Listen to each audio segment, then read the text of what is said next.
Hey guys, my name is Hiraku Murakami. I'm here with NovaEdge Academics and I'm back with another video. And today we'll be covering topic A3, work, energy, and power. We'll also be revisiting momentum with energy because most of the problems are together. So first let's talk about what work is. When we say work is done, we say work is done when an object is moved by a force. Now the equation used for defining work is equal to force times displacement times cosine theta. I'll explain in a bit what that cosine theta is, but just know that it is force times displacement. And the unit for work is joules. Okay, so a simple case we can think of is pushing the crate with a certain force for displacement. So as an example, in this scenario, I'm pushing it with 500 newtons for 3 meters. That means the work done is equal to 1,500 joules. Okay, another example is just lifting, like squats here, right? Another example is pulling a suitcase. Now here's where I can demonstrate the importance of this cosine theta. For us to multiply two vectors together, which are in this case force and displacement, both of these vectors have a direction. And unless those directions are parallel together, you cannot quantify it as a work. So for us to correct that difference in angle, we multiply it by cosine theta. As an example, I'm pulling the suitcase by 30 Newton in this direction, but my displacement is looking this way. So they're not parallel to each other. There's a certain angle between them. To correct this angle, I'm going to multiply force by its cosine theta to get the component of the force, that's F cos theta, the component of the force that is parallel to the displacement. So that's why that theta is important. Now, one thing to keep in mind, we already did circular motion before. If you don't know what that is, check our previous video.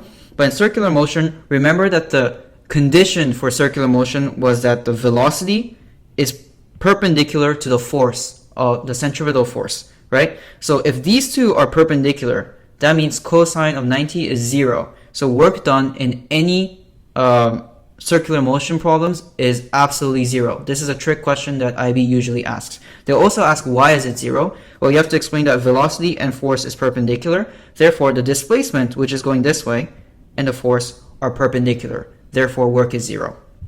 Okay. Now, another example of work is, well, work can also be negative. And this is what is a bit confusing. And this is really the case for things like friction, where there's an opposing force that's being done. So as an example, if I push a crate with 500 newtons, but there's a frictional force that's 50 newtons, and I displace the object by 10 meters, then the work done by the friction is equal to 500 joules. Okay, so that's something to keep in mind, where this is a negative work because the force is opposite to the displacement. Now let's do a practice problem. A block slides along a rough table and is brought to rest after traveling a distance of 2.4 meters. A force of 3.2 newtons opposes the motion. Calculate the work done by the opposing force. So another example of friction. The frictional force is 3.2 newtons, but the block still travels in the opposite direction for 2.4 meters. So work done is equal to force times displacement.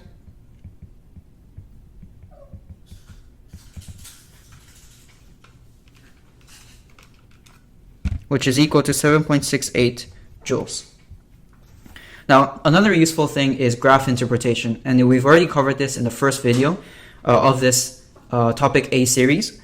Now, for graphs, in order to interpret, we always look at the y and x axis. Okay. Now, conveniently, we have a force versus displacement graph, which means the area under the curve when I multiply the y-axis versus the x-axis is work, right? Because work is defined as force times displacement. So to answer this problem, we get the area under this triangle is equal to 5 times 8 divided by 2, 20.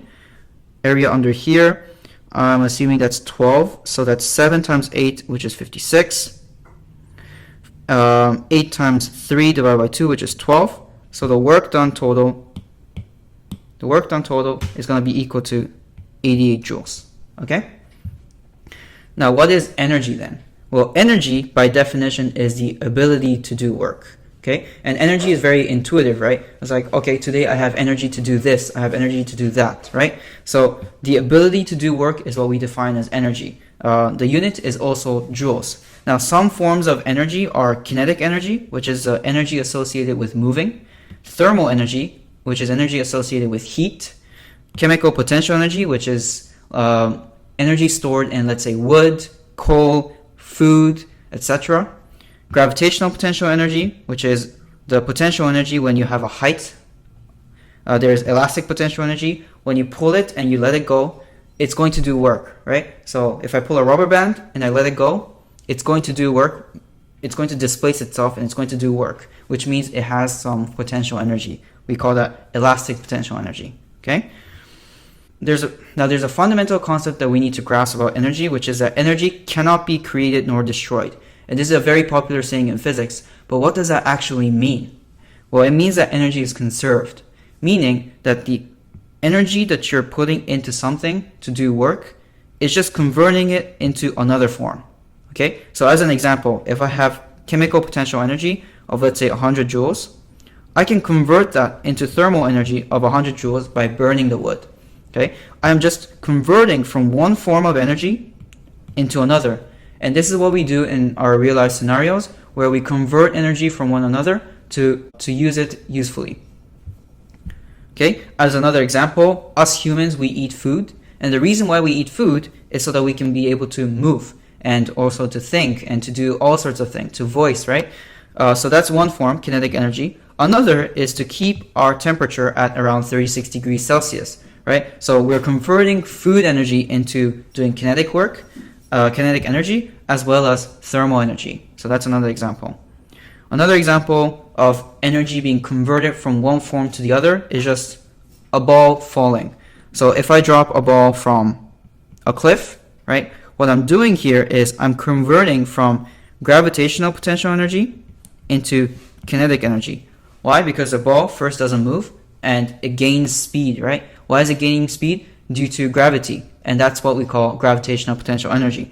Now, the definition of gravitational potential energy is mass times gravitational acceleration times by its height, or more so the change in height.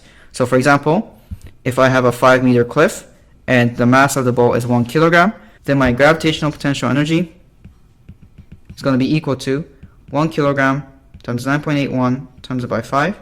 If I approximate it to just 10, then that's equal to 50 joules, right? Now, if I have 50 joules of gravitational potential energy, by the time it reaches the bottom of the cliff, I'm gaining kinetic energy, meaning I'm converting this guy into kinetic energy, right? So my kinetic energy at the bottom is going to be equal to 50 joules.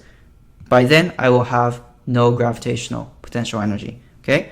Now, kinetic energy can be quantified as 1 over 2 mv squared. So if you know the velocity of the ball at the bottom, and you can calculate this using projectile motion if you want, right? And plug it in here, you're going to get the exact same thing as 50 joules, okay?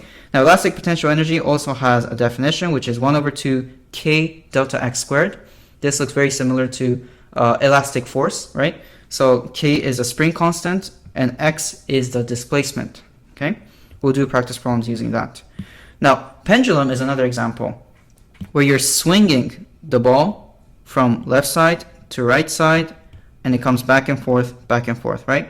If there was no air resistance, then this will keep on going forever. But because of air resistance, it's going to come down to the center like this and eventually stop. But this is a great example because what's happening is at the top, I have the maximum gravitational potential energy. And I actually have no kinetic energy because the ball is not moving, right? But as it gains speed and it reaches at the bottom, all of that GPE is converted into kinetic energy.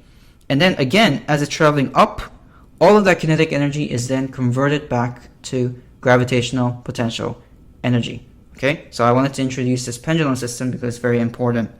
Now, another thing you have to be able to draw is a graph. What's happening? Okay, so if I draw the kinetic energy versus GPE, what it's going to look like is something like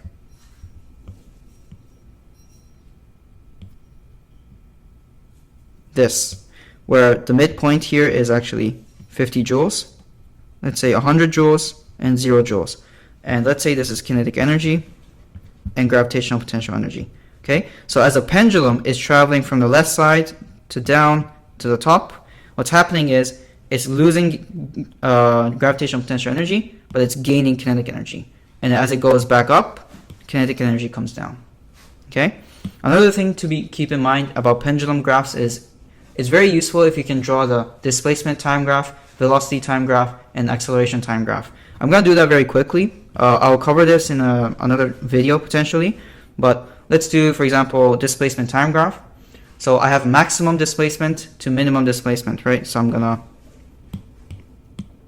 gonna consider the pendulum on this side as negative and positive, right? So let's say I start from negative, then it's going to look something like this, right? It's going like this and coming back down, okay? Now if I were to draw the velocity time graph, right? The velocity initially is 0, and as it moves down, it gains its maximum velocity, and it's going to the right, so it's going to go up, right? This is the maximum velocity. Now as it goes up, it's going to lose all of its kinetic energy, meaning it's going to come back down to 0, right?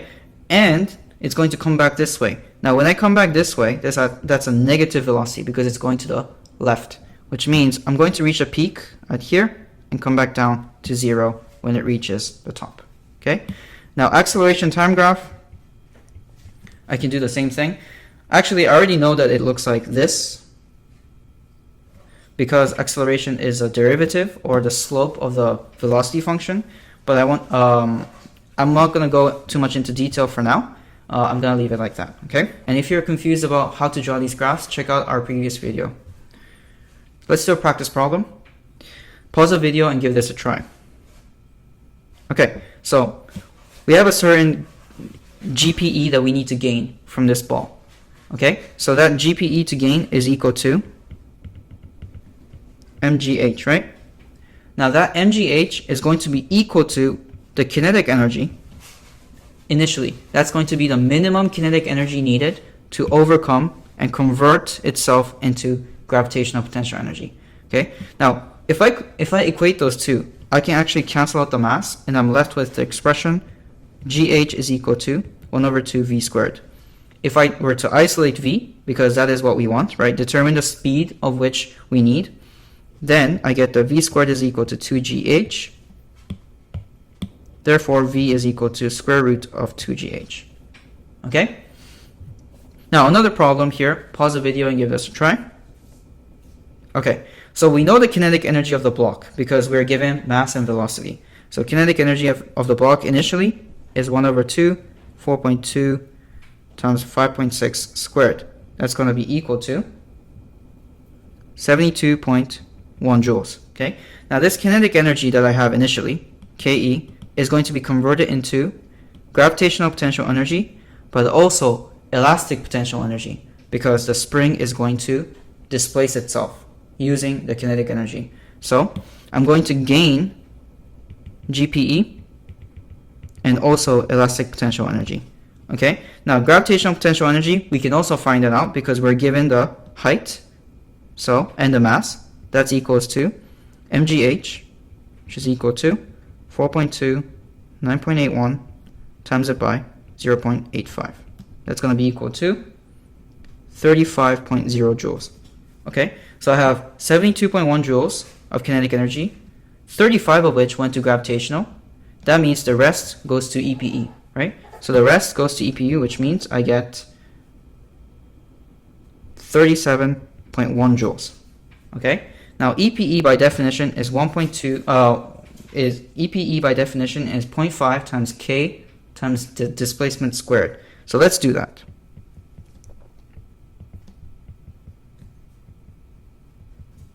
Okay, I already know K, so isolate X and I get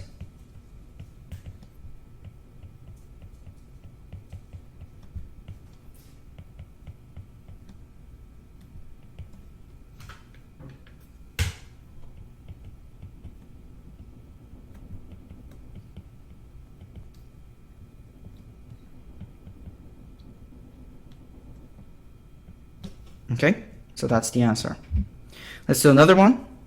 Pause the video and give this a try. We need to show that there's a force resisting the motion. Okay, now this kinetic energy, one thing to keep in mind, friction causes heat. Okay, so in the universe, nothing is perfect. So when I say that the ball moves through and decreases, you might say, okay, kinetic energy goes into GPE 100%, right? But that's not really the case. Usually maybe 90% goes to GPE and 10% is lost due to heat, and that heat is due to friction. Okay, so we need to prove that the GPE initially does not equate to the kinetic energy. So GPE initially is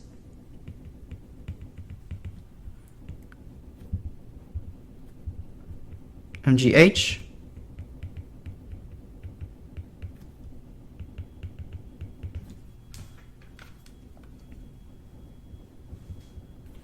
and the kinetic energy is equal to 1 over 2 mv squared.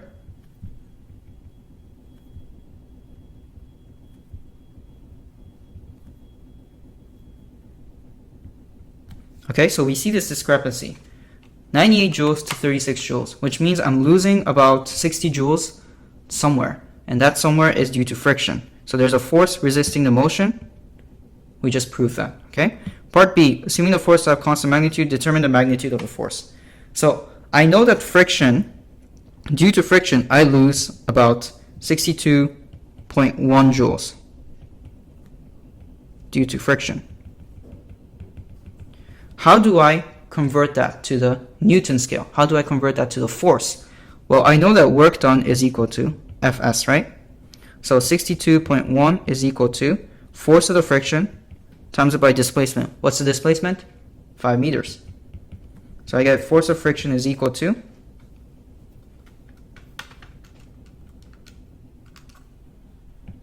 12.42. That's it.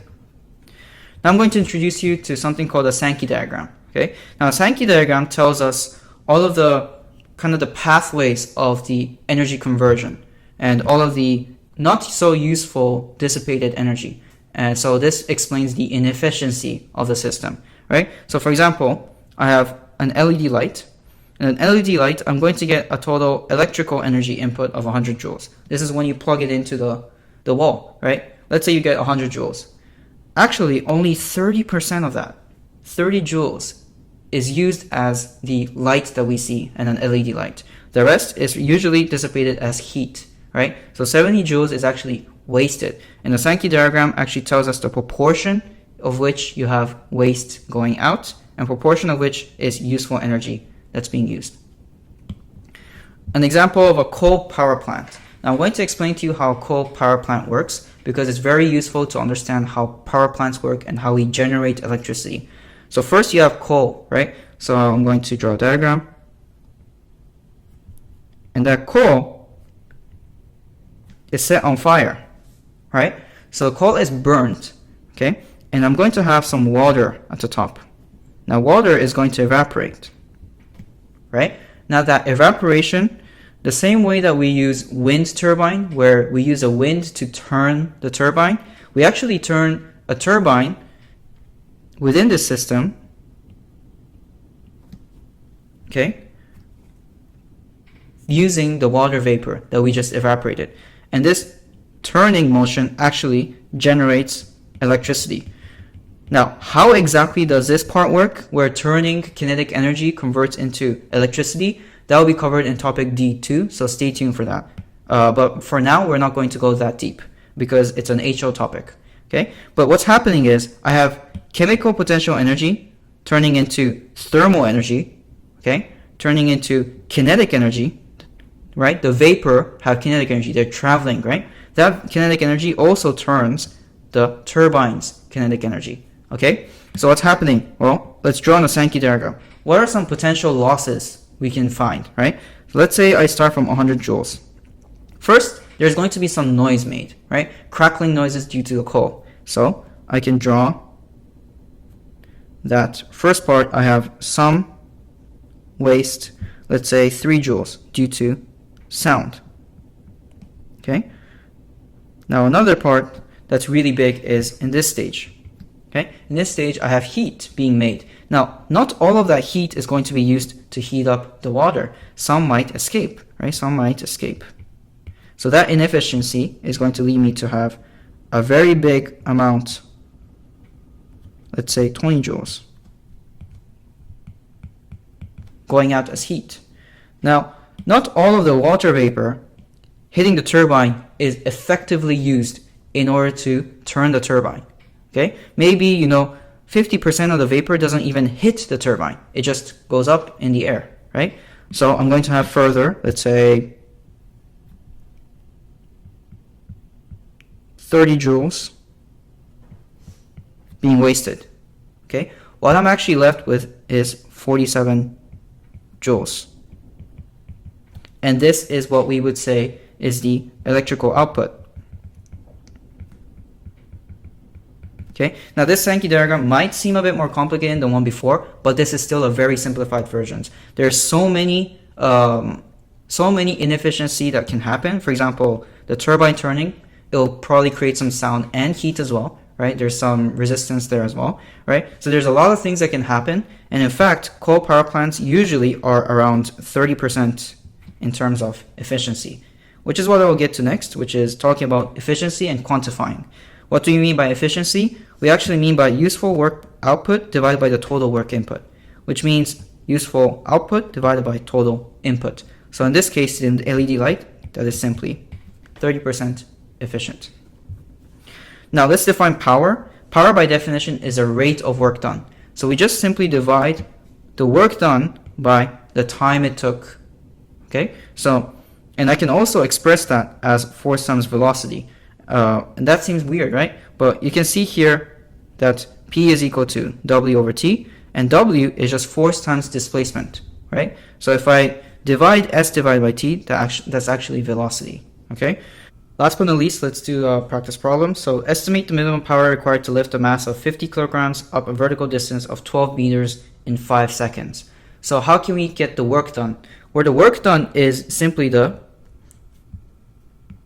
change in gravitational potential energy, right? We're gaining gravitational potential energy when we lift the object. So what's the gain in gravitational potential energy? Well, that is just mg delta h, which is equal to 50 times 9.81 times it by the height, which is 12 meters. So that's going to be roughly 6,000. I'm going to put the exact figure here, 5,886 joules, approximated to 6,000 joules. Okay. Now power is equal to work over time, right? So that's going to be equal to 6,000 joules done in 5 seconds. That's going to be equal to around 1,200 joules per second, which is equal to 1,200 watts. Okay, joules per second is watts.